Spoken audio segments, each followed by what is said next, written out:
Hey, good evening, everybody. We are starting day 6 of Love Him Evermore, 9-day spiritual retreat to the Sacred Heart of Jesus based on the spiritual practices of St. Ignatius of Loyola. So today we are doing His body and blood mingled with mine.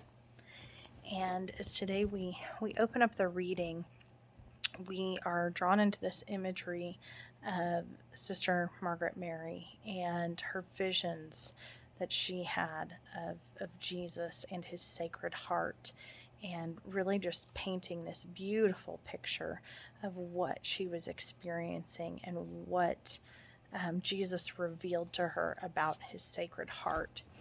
And for some, this was a new thing for me really in the past year of learning about Jesus' Sacred Heart and the crown of thorns around the heart, and the fire that comes from the heart, and the piercing of the heart.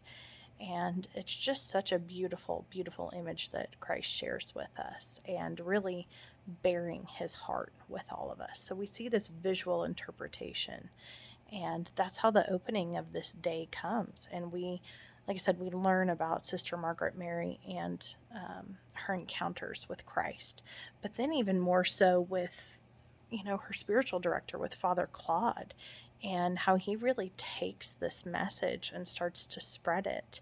And this belief, he was one of the first people to believe in these visions that she was having, and recognize that this is Christ speaking to Sister Margaret Mary.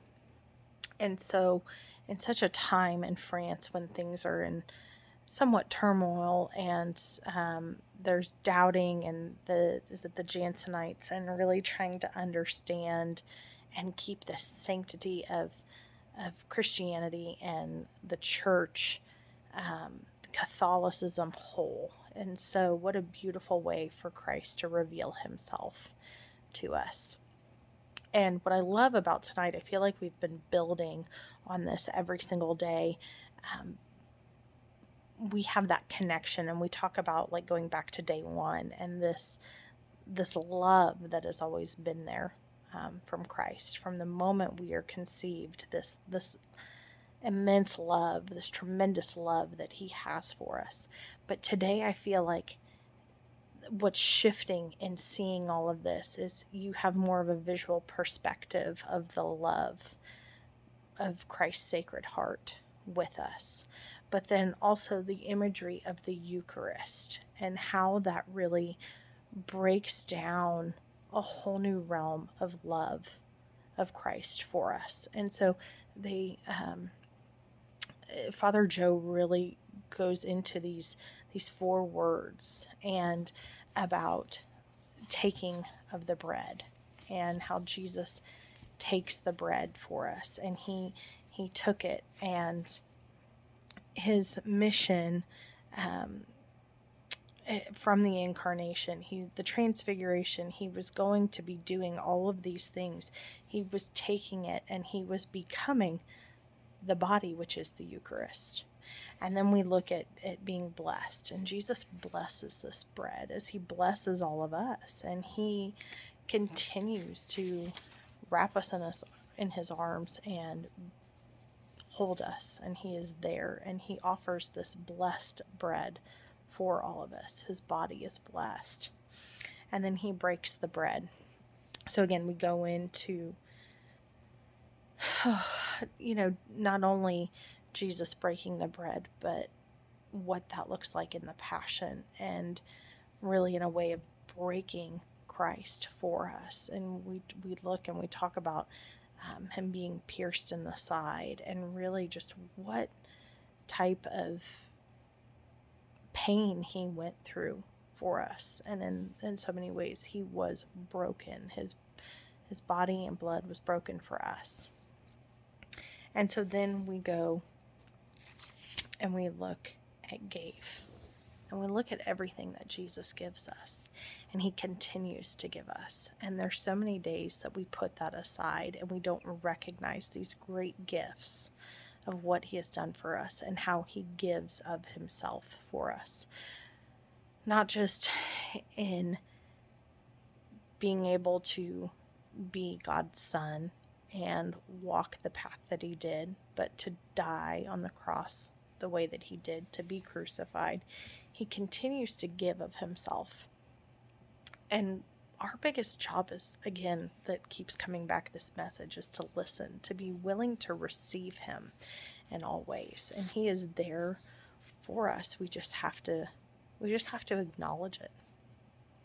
And so, in talking about the Last Supper and talking about this imagery that Sister Margaret Mary paints for us, we're going to dive into these questions and exercises. And it says, choose one of the revelations that Jesus spoke to Sister Margaret Mary and to St. Claude. These words are given to these saints, but meant for all of us. Using the Ignatian method, allow Christ to speak to you for a few minutes, as long as the meanings, comparisons, relishes, and consolations are found.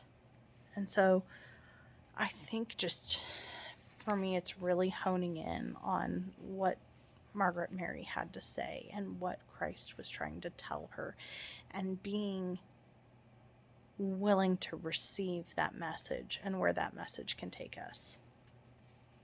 Number 2 was choose one of the 4 words from the Last Supper. Go back to Matthew 26 to read his description. Reflect on this word as it applies to Jesus, to the Eucharist, and to yourself. Is there anything he wants to say to you about this word? Anything you want to say to him? And so for me, I think the word I want to reflect on is gave, because I think that's the one that I take for granted the most. And recognizing how much Christ gave for me, what he continues to give to me, what he unashamedly will the rest of my life. I mean, there's so much there to unpack. And so I think for myself, recognizing the give of Christ. Number 3, look at the prayer below. It is deeply Eucharistic and closely related to the Sacred Heart. Slowly read a few lines of this prayer, seeking meanings, comparisons, relish, and consolations. So reading the Anima Christi, I think it just breaks down the beauty of what Christ did for me, what Christ continues to do for me. And so I think that's one that I want to spend some time on this week in my journal, and one I think I will come back to more than once. And lastly, how does Christ abide in you? How does he live through us? How does he work through us? How do we connect? How is he here with us at all times? So again, I hope you guys are enjoying this as much as I have, and we'll be back at it for tomorrow. Have a great evening.